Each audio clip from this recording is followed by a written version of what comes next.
Okay, guys, I think everyone should be on board by now. If not, we will be sending a recording round following this. So if you have missed this, then you'll be listening to me on recording. So this isn't live. Welcome to the webinar. I'm your guide on this magical mystery tour that is of Sitecore 9. My name is Phil Scott. I'm the Digital Experience Director at Ratio Partners. Before we go into Sitecore 9, I just want to very quickly and very briefly talk about who we are as a partner, but we are a Sitecore solution partner. We implement Sitecore websites, design and build, but we have a heavy focus on optimization. That is helping our customers get the most out of the platform. We're predominantly formed of former Sitecore employees. I myself spent 4 years at Sitecore before joining Ratio, so we have quite a different insight into how we manage our builds. Okay. You may have heard in the press, you may have seen across the websites, you may have had communication from Sitecore, and if you were lucky enough, you were probably out in Las Vegas and you saw the launch of Sitecore 9, the latest released from the software vendor. The reason why we decided to put on this webinar is we've been through quite a lot of Sitecore versions, and they're often met in the marketing community by trepidation and excitement in equal measure. An awful lot of releases send people into spirals of panic where, do I need to go and talk to my partner? Do I need to talk to IT? Do we need to upgrade? Is there a cost? So the reason that we do these webinars and quite often we'll go and speak with our customer base is to talk through what features are coming from Sitecore, how these align to your roadmap over the next year or so, and make an intelligent decision as to whether you should or shouldn't upgrade. So Sitecore 9 was released. It's had a big sort of bang in terms of some of the publicity that's around it, and at a very high level, some of the features we'll be looking to cover is xConnect. You may have heard it's Sitecore's way of extracting data in and out of the platform. So think XDB, think DMS. If you've been hanging around the Sitecore world for long enough, remember OMS. xConnect is the new kid on the block in terms of how we're managing data. Forms modules, so how do we manage forms within Sitecore? Previously web forms for marketers, what does it look like now? What is it going to give us? Headless approach and JavaScript services, what does this actually mean? It's a bit of a buzz term at the moment within the Sitecore world and CMS world as a whole. So what does this mean in terms of Sitecore, and what does it mean to us as marketers? Marketing automation, long awaited rewrite of that. What's that going to look like? When should we start using it, and so forth? Migration, how do we get to the latest version? And then a little bit on machine learning, not too much there. Our impressions of the release so far is that it's taken a while to get our heads around. Initially very excited, then a little bit disappointed that there wasn't more in there that we felt could have been, but overall it seems like an okay release. Just need to be sure that we're upgrading for the right reasons. We'll talk a little bit about that later on. So what are Sitecore looking to achieve with the 9? We had a partner presentation by John Field, who's one of the product guys at Sitecore, and he took us through a number of the features and where Sitecore 9 are going, and largely this is a regurgitation of that presentation with a bit of our own input into it as well. But essentially, the marketing message coming out of Sitecore is that they're raising the quality bar with the 9.0 release. We'll see them start to embrace more open standards for data and technology. So being able to connect Sitecore with other technologies that we have within our organizations will become a lot easier. The quality of documentation has vastly improved. You should now be familiar with doc.sitecore, knowledge.sitecore, and so forth. And if you're not, speak to your partner, speak to your account managers at Sitecore, and they'll point you in the right direction. But there's plenty out there now, and there's a lot of support for the community from both a business and technical point of view for this release. So we're pleased about that as well. We see some improvements to usability and UI. Silverlight has gone. It's officially been taken out of the platform, which is great. But it's also going to become a lot more easy to use in terms of things like the marketing automation tools and so forth. Speed of applications have been improved, and it's become a lot easier to upgrade. So there's now direct upgrade from 8.1, and there's migration tools stretching back to 6.6, which we'll cover as well. So there's one of the things that we're particularly excited about is there seems to be this movement towards better alignment between the marketing automation, engagement plans, as they're called within Sitecore, and the email capability, EXM. It's not quite there yet. and it's being positioned slightly differently, but there seems to be a better alignment around, which is hugely powerful for us as marketers and trying to get more out of the platform. And finally, it's easy to install. Not quite. That is some of the marketing messaging that's coming out, that it is the easiest version ever to install. That's not strictly true. The feedback from Jason at our end was, wow, this I've done a lot of Sitecore installations, been around the community for a while, one of the most experienced developers about, and this has been the worst Sitecore platform to install. That shouldn't bother us as a marketing team, but from an IT point of view, just be aware that this is difficult to install, but once it is up and running, it starts to work an awful lot better. So it just takes a little bit of time and a little bit of probably swearing to get it installed on our development machines. So I'm going to kick off with some of the less glamorous things, and this concept of headless, which we're going to hear an awful lot about if we aren't already over the last 6 months, and what it means and why is it good for us, particularly from a marketing point of view. I think developers will already understand why it is good, and whether has this existed, is this new to Sitecore, and how do I find out a little bit more. So essentially what headless is this decoupling of content from presentation. So what we mean by this is that development teams at Sitecore, in Sitecore agencies and internally, will typically be set up with front-end skills and back-end Sitecore skills, both of which will have various different disciplines. One concentrates on the presentation, one concentrates on the content side of the platform.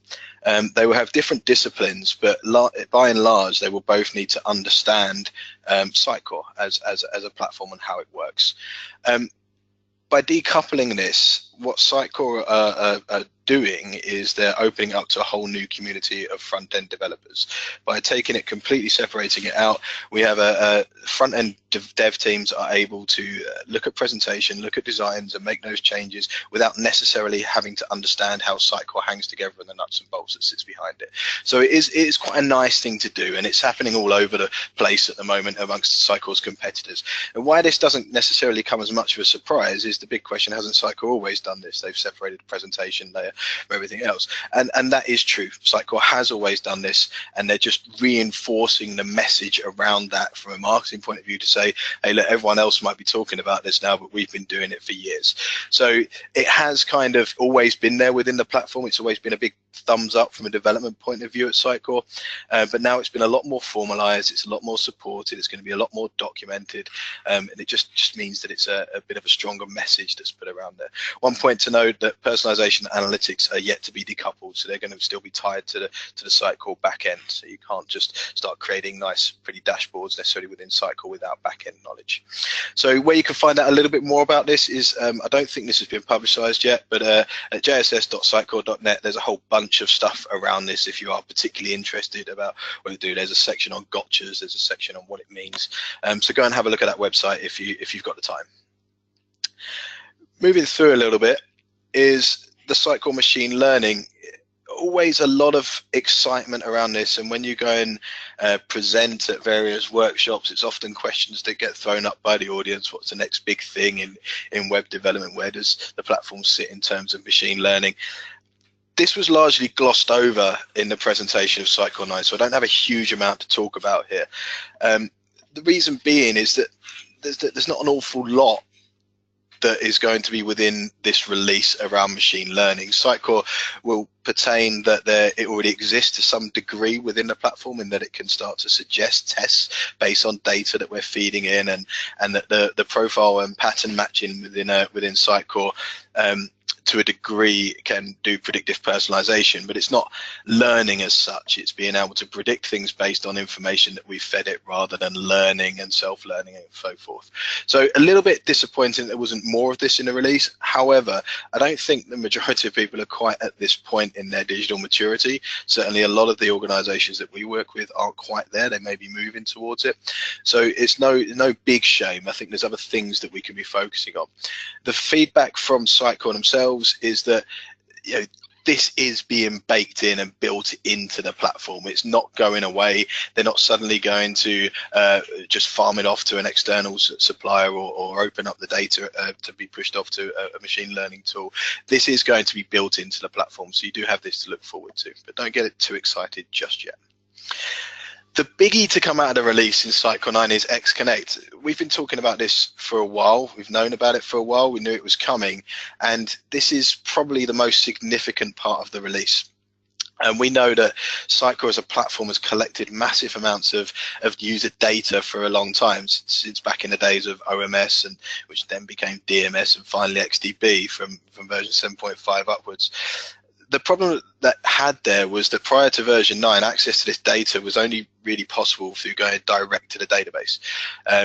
What xConnect allows us to do is it lays in an API layer. It means we can talk directly to Sitecore to work with this data.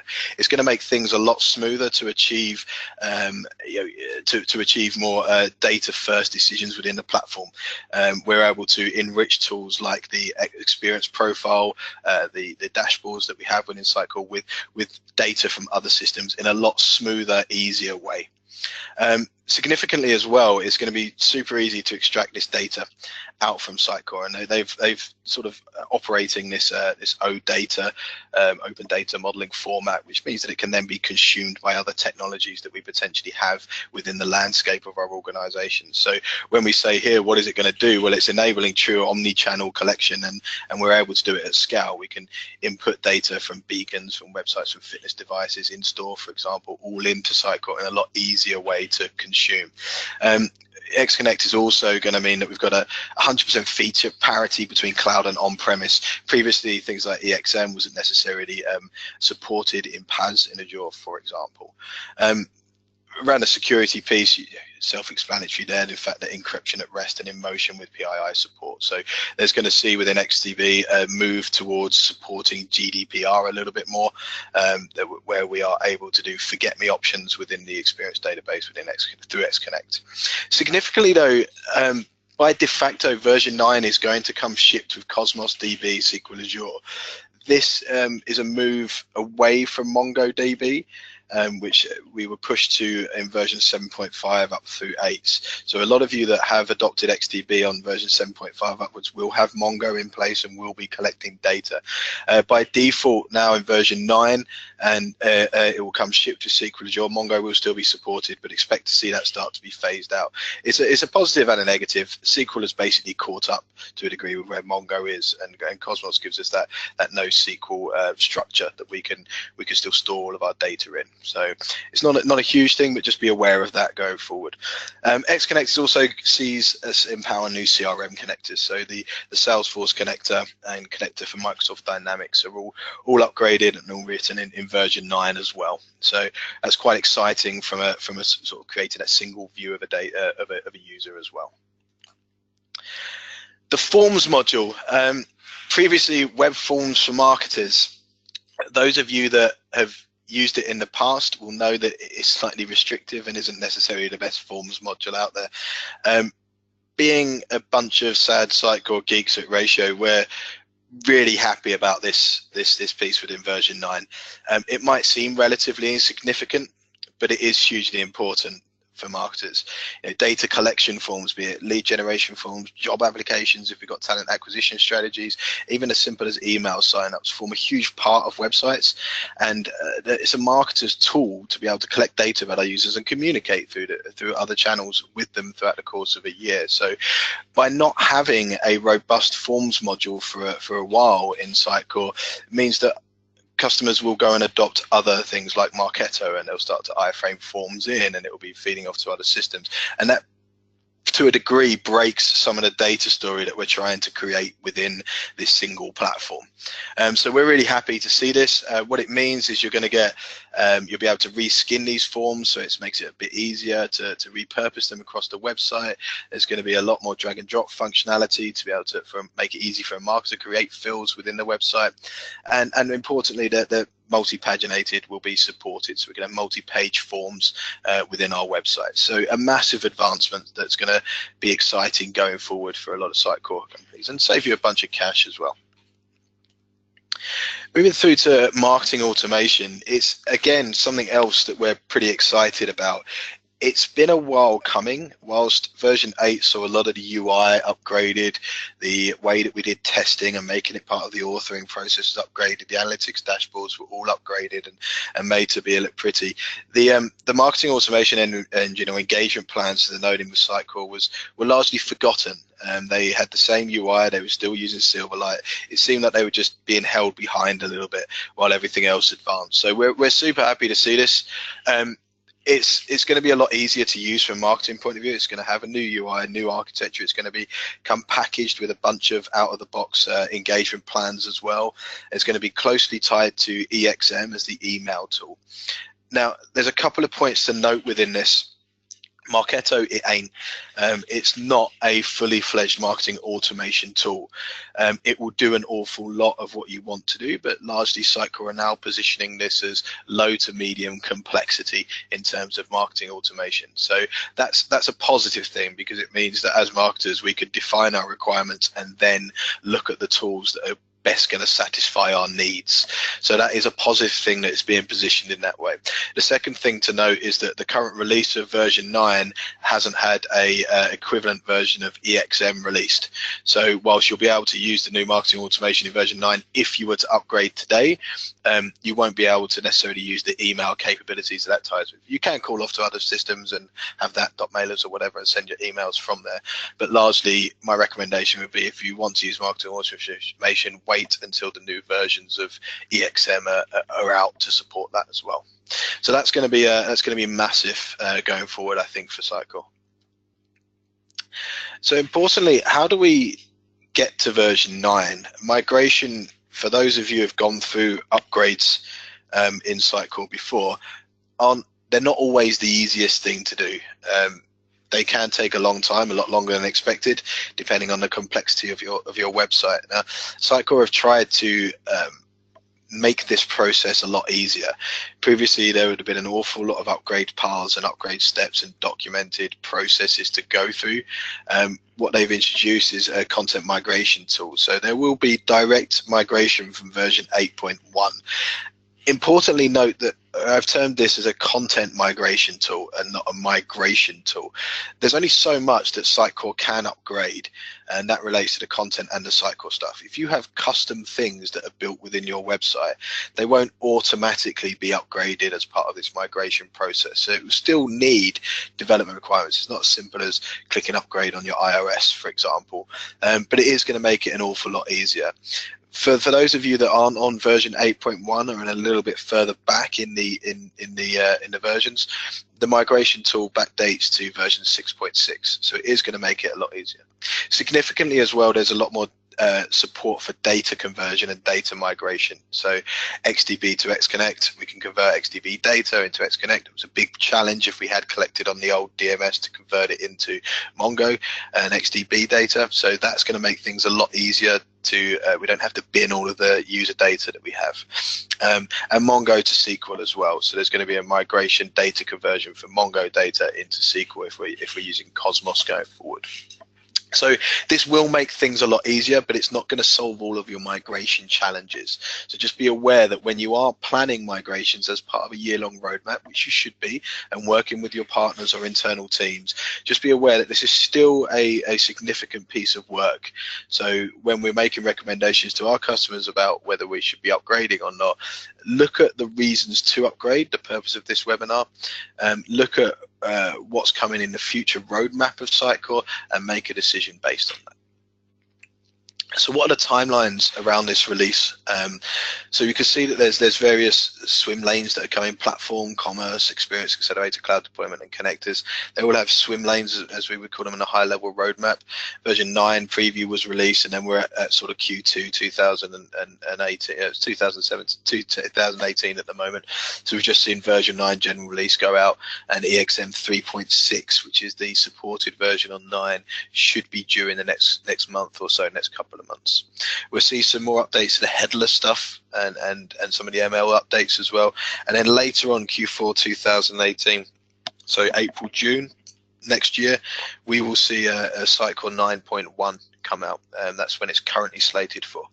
that's an important date to mark in your diaries, as far as I would look to recommend, and we would look to recommend at the moment if you are starting to plan upgrades. That 9.1 might be the one to consider. I've whizzed through an awful lot of features, and we sat internally and we tried to summarize what do we think of version 9 within Sitecore. We've seen an awful lot. 6.5 was a huge release and a massive mark forward. 7.5 was not really a major release, but version 8 was massive in terms of Sitecore as well. As we get to version 9, it feels initially underwhelming in that we haven't seen things like the dashboards from an analytics point of view updated. So largely customers will still be looking to use Google Analytics or Web Trends or whatever else they have in place. So we kind of tried to coin it as it's a bit of the Dark Knight of releases, and this came from a quote from the Dark Knight film, which is Batman is the hero that Gotham deserves, but not the one it needs. And this release is a little bit similar. We might have expected really big things and can initially be underwhelmed by what's been released, but when you start to look under the hood, there's a lot of good stuff in there, a lot of important stuff that needed to be fixed. It might not necessarily be the most glamorous, but it's certainly a step in a very exciting direction. So consider that when you are starting to look at this release. Don't be despondent by it. Look at the features, look at when the revisions of that release are coming out, and start to map in and get onto version 9. Okay, the purpose of this webinar was a very quick run through. We, and probably we would hope every other partner of Sitecore's, are going out and spending time looking at this release. We are looking to tear it apart, aggressively put up some proof of concepts, particularly around the marketing automation stuff, really stress test it to help Sitecore out as well, but also to help you out as a user base. So feel free to come and talk to us, ask us any questions that you have. My contact details are on the slide in front of you. We are more than happy to come through and talk over a coffee about all things Sitecore. But that's kind of it in terms of version 9. It's a short, sharp presentation about what we can expect. So a couple of questions have come through. The first one is, will AXM 3.6 be supported on Azure PaaS? The answer is yes. It hasn't been previously. So part of the xConnect stuff is to make sure that there is full parity between Azure PaaS and the Sitecore platform. Thanks, Daniel. So that is exciting, because it has been a bit of a barrier for some people upgrading. Okay, well, that's all the time we have for at the moment. If you think of anything else, then please do feel free to come back to us and tie things up. But we'll be sending around a recording. Any questions that come through, send by email, and we're happy to answer. Thanks very much.